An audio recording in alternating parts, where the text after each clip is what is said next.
The interesting thing is, I mentioned Carol to about 4 other people, and I was like, do you remember Tommy Lee Jones' wife? And they were like, oh, totally, of course, how could you forget?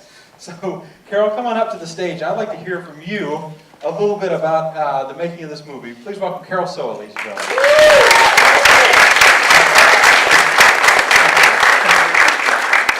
Thank you, Lars. It's very exciting to be here tonight. I had no idea when I got that small little role back in 1976 that anybody would remember it. Oh, yeah, I kept mentioning to people, I was like, you remember that? Oh, yeah, absolutely. The glasses totally cute? Yeah, absolutely. So you definitely made an impression. And I think it's a really memorable scene because you're working with Tommy Lee Jones and he just sort of like looks at you and you realize that this guy who's coming back from the POW camp is a totally different guy than the guy you must have married, 5 years previously. What was, now we talked a little bit about this earlier, but Tommy Lee Jones was the kind of actor who liked to really stay in character, wasn't he? Yes, I was going to say, for the most part, we had a ball working that movie. The cast, the crew, everybody got along famously. It was like a big party. But he sort of kept to himself. Was a little reserved even then. Yes, I was going to say, I remember on some of the other stars, I'd like to say that Mr. Dabney Coleman was a absolute gentleman. I can remember he would carry my bags to the van when they would take us to the site. William DeVane also, very nice, got along famously. And I think I told you one of the things that I remember when we shot the scene in the Voden household. This was shot during the summertime in San Antonio. He was eating popsicles.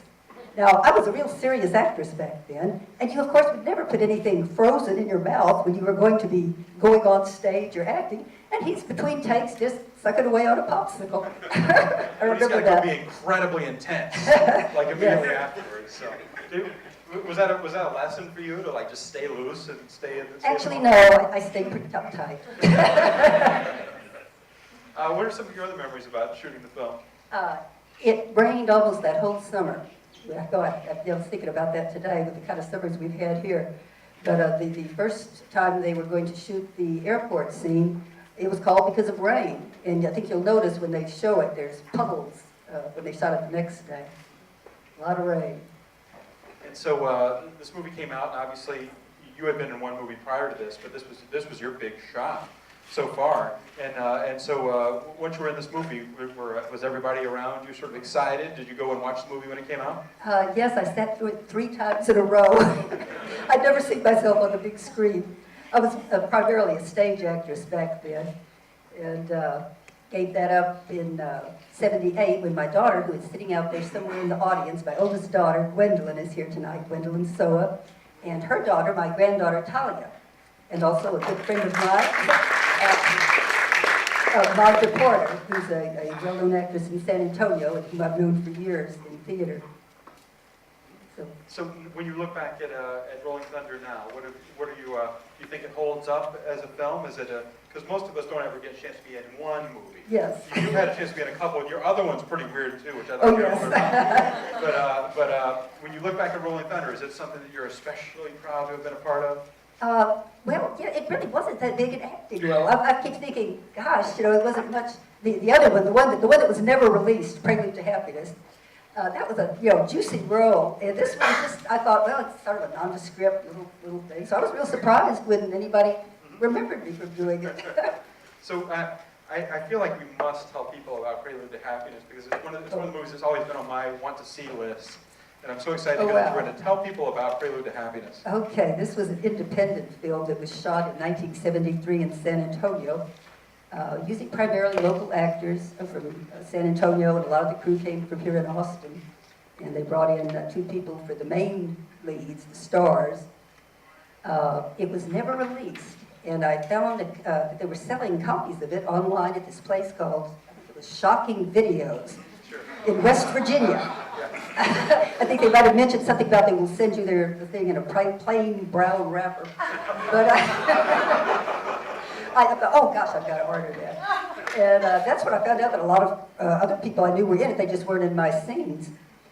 We had a little premiere for that back in 2005. But anyway, what the storyline was, and there was a real amputee that played the star, a girl that had lost one leg.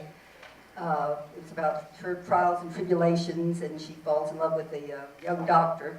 And I was the bitchy New York fiancée of the doctor. It was a good role.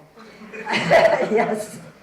And like I said, we were very disappointed that it never came out. But once we saw it, we understood why it had not come out, yes. The boom mic should have gotten a credit as an actor. Well, this was a movie that was also made on, by most standards, it was a quick shoot, a low-budget movie in Rolling Thunder, but that was just a Prelude to Happiness, a whole other world. Right. Here. Well, unfortunately, Prelude to Happiness is not out there on film prints where we can look at it, but Rolling Thunder is on a relatively new film print, so it's going to be a real joy, I think, for all of us who have seen Rolling Thunder but not seen it on the big screen. All of you have not seen it on the big screen. It's going to be a real treat.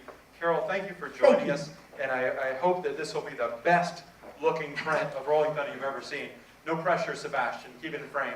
But it'll be the best looking experience of Rolling Thunder you've ever seen, and thank you all for coming out. Let's enjoy the show. Thank you.